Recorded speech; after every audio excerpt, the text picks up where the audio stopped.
இந்த மழை காலத்தில முடக்கத்தான் கீரை நெறைய நம்மள சுத்தி இருக்கும். பார்த்து நம்ம எடுக்கணுங்க. ஃப்ரெஷ்ஷா எங்கன இருக்கோ, நல்லா சுத்தமா இருக்க இடத்துல இருந்து கொஞ்சம் பார்த்து எடுத்துட்டு வந்து நல்லா அலசி, உப்பு மஞ்சள் போட்டுலாம் அலசி எடுத்து, அதுக்கப்புறமா சூப்பா ரெடி பண்ணியாச்சு. அத காலையிலே எல்லாருக்கும் குடுத்துட்டேன்.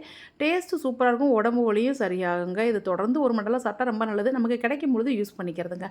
இன்னைக்கு பிரேக்ஃபாஸ்ட்டுக்கு சிக்கன் குழம்பு வச்சுட்டேன். பட் அது வீடியோ எதுவும் எடுக்கலங்க. லஞ்சுக்கு இதே சிக்கன் குழம்பு, சிக்கன் தந்தூரி தான். ஆனா தந்தூரிக்கு மாரி கட் பண்ண கிடையாது. குட்டி குட்டி பீஸ் தான். பரவால்ல, பசங்களுக்கு அது பிடிக்கும் அப்படின்றதுனால அந்த மாதிரியே பண்ணிட்டேன். முட்டை ஒன்று அவிச்சு வச்சுட்டு ஒயிட் ரைஸ் வச்சுருந்தேன். ரசம், தயிர் இதெல்லாம் வச்சு இன்றைக்கி பசங்களுக்கு கொடுத்தாச்சு.